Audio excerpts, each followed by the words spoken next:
So then, we are back with more understandings from the Renewed Covenant, from the Aramaic English translation of the word. This translation comes from the original documents of the prophets of old, from the time of the prophets of Israel, giving us then understanding of the time of the end as per the instructions.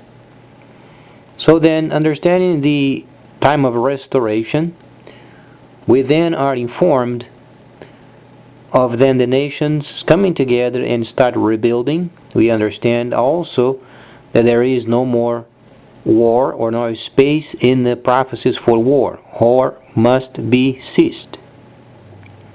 No more wars.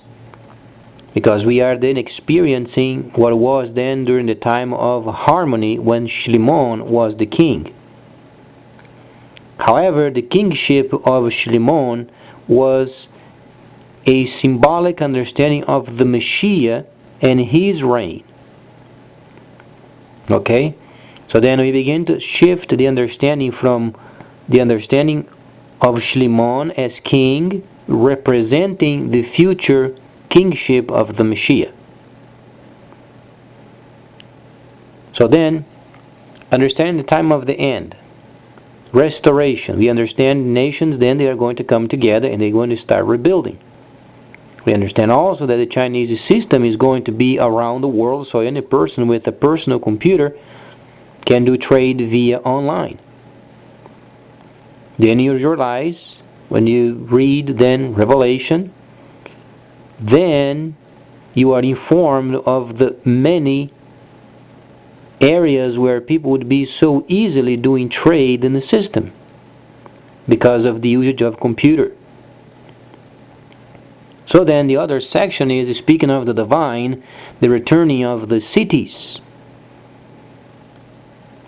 And we already have the site where the first city is going to be at, land of Cush. We have found this from Yeshayahu 1:8, chapter 1:8. You find then the land of Cush. And the word then, tabernaklein, is a very special word in Hebrew. This special holy Hebrew word is only related with the Holy Land, obviously.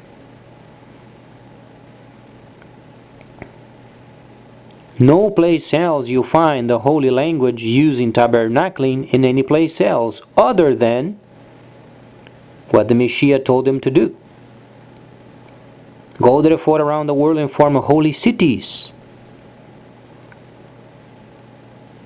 Because with the same way then Moshe and then the people and their sandals were marked on the rocks, delineating the area of the nation of Israel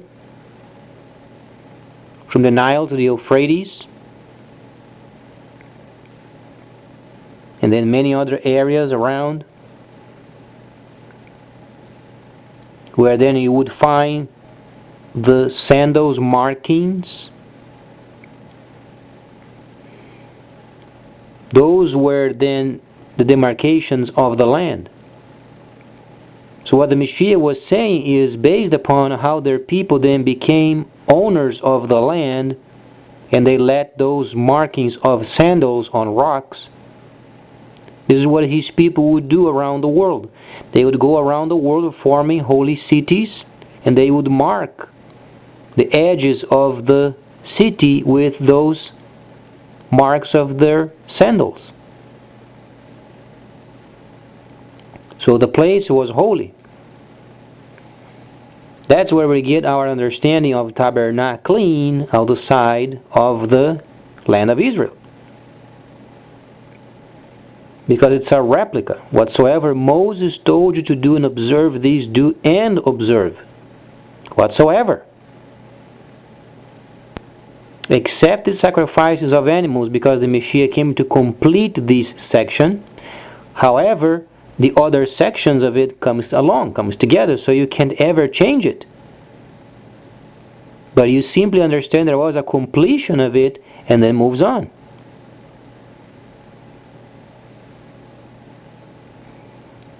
Then when you read Yeshayahu 1:8, then you find the special Hebraic word for tabernacle, outside of the Holy Land of Israel. Because the Mashiach told them to go beyond and do what they were told to do. Then you find Zechariah the 8th chapter, where then 10 Gentiles would get a hold of the garment of the Hebraic male and would say, please teach us, because we know Yahweh is truly with you. You know the oracles, you know the understandings, please come and teach us. This prophecy then, it is precisely when the first city then is underway. Because the Hebraic people, they are going to be building the city in a land of the fierce, and they are going up to Jerusalem in order to observe the feasts. Precisely as it was done before. There were many Hebraic people outside of Israel doing their work, and then they would come up to Jerusalem to observe the feasts. It's no news.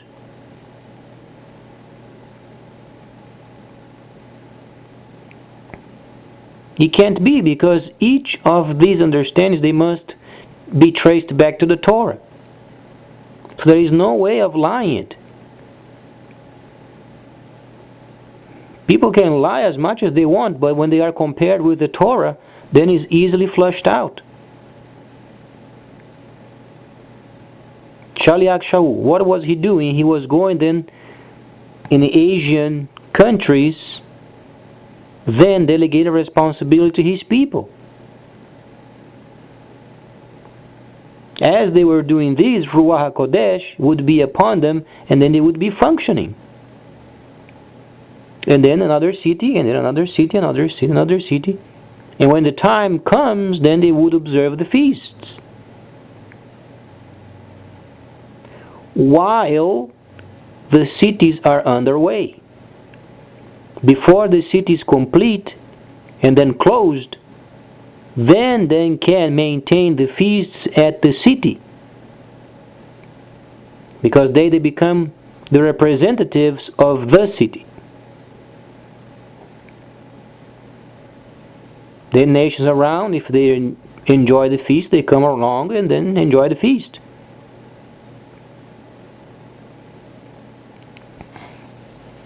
But some of those people from those cities, they would prefer going to Jerusalem to observe.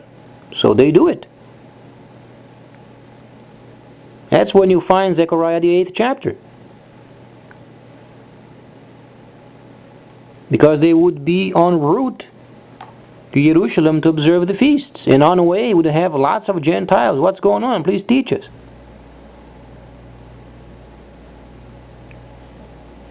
And these were no news.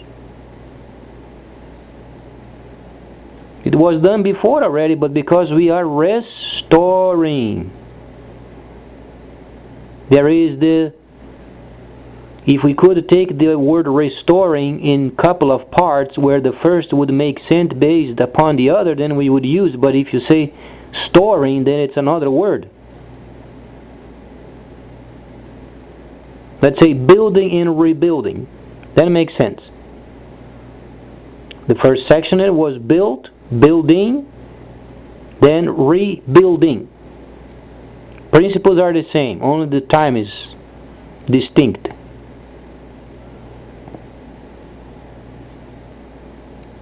So then you have Zechariah the 12th chapter, you have Yeshayahu the 61st chapter, you have Ezekiel 38th chapter, you have Daniel the 12th. Each of those with a portion of the layer related with the same topic. Informing the people from generation to generation apart, time-wise in the earth, pointing them to the same topic. That's why any person coming up with any kind of a new doctrine, you would have to go through each of those areas. And if it's man-made, at some point it's going to fail. Let's say, for instance, does fit Ezekiel but does not fit Daniel, junked. Does fit Yeshayahu but does not fit Yirmiyahu, junked. Has to fit each of those. and then lands in a Torah. Whatsoever is true comes out as gold. Whatsoever is junk gets filtered along the way.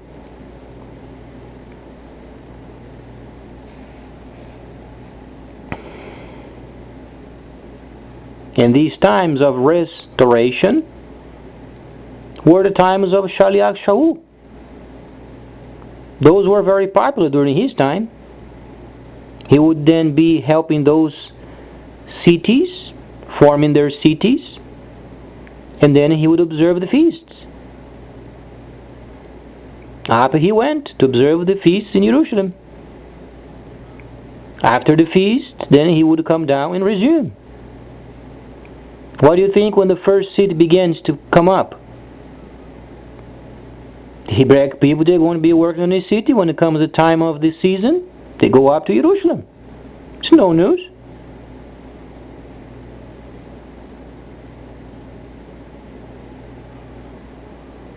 Thus then, the time of harmony from Shlimon then is re-established. Wars no more for a time. Thus then, the black pharaohs, that's when Africa is going to experience a bit of peace because of the harmony from of old. They may not understand, but the first time they had peace in Africa was the time of Shlimon. Because while he was representing Yahweh and the city of God, then harmony were then amongst the nations.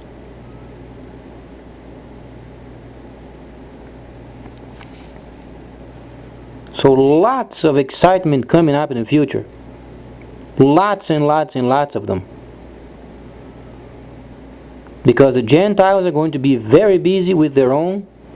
They have to rebuild their own houses. They have to pay their dues. They have to pay their car and computerized system. Then Chinese coming with a brand new system.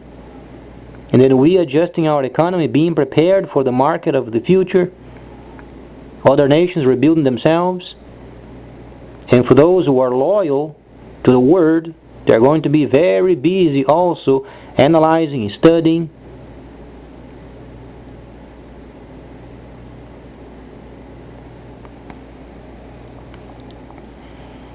So this section of the restoration, we find multiple prophecies taking place at the same time. You have to understand how to read them. And as per times and seasons, during the time of Yeshua, or Yahweh Yeshua, when he was reading in the temple, he went precisely on a layer of understanding of the completion of the spring feast. While he was reading regarding himself in the temple, if you ask him, but Mashiach, where do you find this in the Torah? He would say, Leviticus 23rd chapter.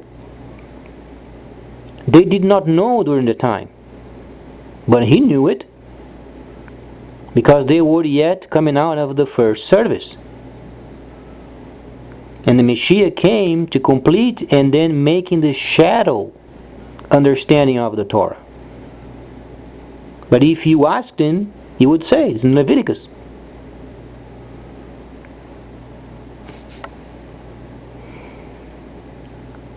So lots of excitement. If you used to go to those fake establishments thinking that you always compared with the scripture, you don't have to be compared with it anymore. Great news. The scriptures were never meant to compare you with. You are at liberty.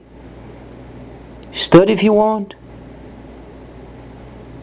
But then have in mind, there is a system goes on, and this system you have to be ready for it. So make sure you buy a very nice, capable computer. Invest in a big computer.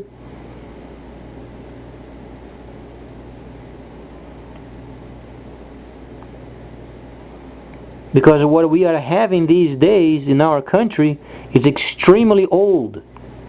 Not say obsolete, of no value. That's not the point. But the point is comparing with the new system coming the capabilities of this old system won't be able to match the new. Yet the old system is worthy. To compensate for it, be wise and buy a very capable computer, because you can then maintain the line of technology, and then you have a choice of maintaining the old values. If we as a nation know how to go forward properly.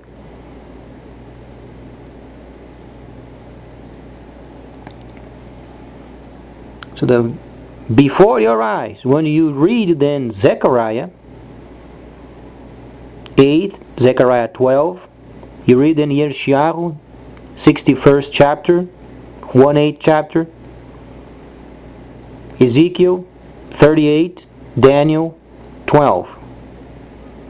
You find pieces over there related with the same topic. You have to know how to read it. Because when you read a prophet speaking, you hear at the same level of thought. You have distinct pieces of information in the same line of thinking. You find the problem of the time. You find the sin of the time. Sometimes you find the old history of the spirit of Israel from the time of earlier time when they were obedient. Sometimes you find then areas where they should be at, and then you find in that day. When you hear the word in that day, on in the day to come, then you have to give you a pause. He is giving you a hint of the future.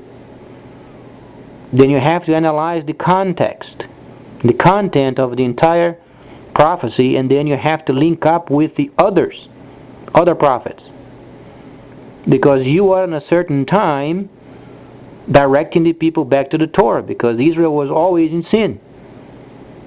They had to be reminded every generation, return to the Torah, return to the Torah, return to the Torah. And in each generation then they had a specific person over there pointing them. Most of the time, not every time. Sometimes they were in exile for years.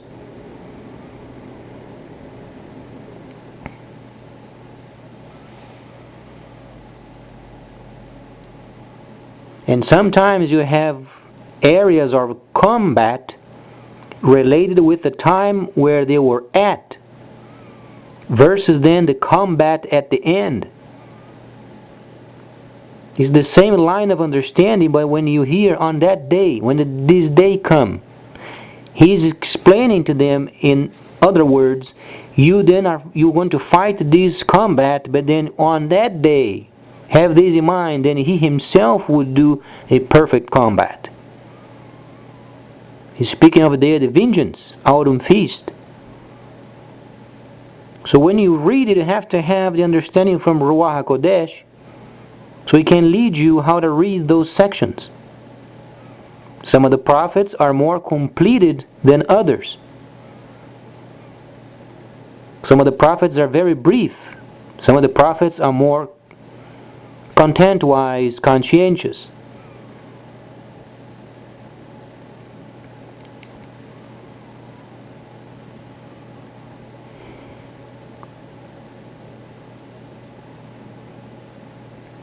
So then we understand what comes, the first city, then the route up to Jerusalem, and then we understand the flow of people going up and down, as it was during the time of Shaul. So when you read Romans, you read then, let every soul be subjected to the authorities of the kingdom to come government. What was he explaining? What was he doing? He was en route. You find Shaul en route. He was going from city to city. Sometimes he would be teaching a certain place, then would come people from other towns, and some of those people very important government-wise, and they would ask him questions. He did not want to be involved with those. Those are secular understandings, but he would point them to the cluster. Go over there with those people, but when you get there, subject your souls. Where do you think then 10 Gentiles are going to get a hold of the garment of the Hebrew male and ask, can you teach us, please? Does it link? Obviously it does. It's a carbon copy.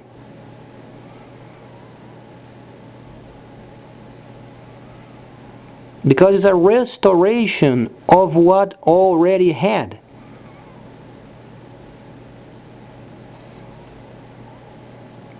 But because of the renewed covenant, the second tabernacle services then would have a whole lot more information.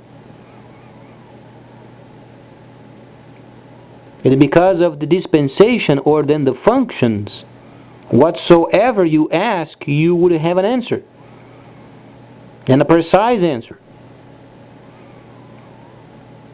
Because of the functions. That's why 10 people then going around, while they go up in Jerusalem in order to be part of the feast. Then they would come down and resume. Did not Shaul do this in Acts? A carbon copy of it. And both times, during the time of Shaul and our time, we have to trace in them both to the Torah. Makes the arduous journey. Was this done before? Was. Shilishim, they were there. Where is it coming? Land of Cush. Does it fit with the Torah? It does. What prophets? Then, Yeshayahu. You find a section in Daniel. You find a section in Zechariah. Do they have any link with the Torah? Obviously.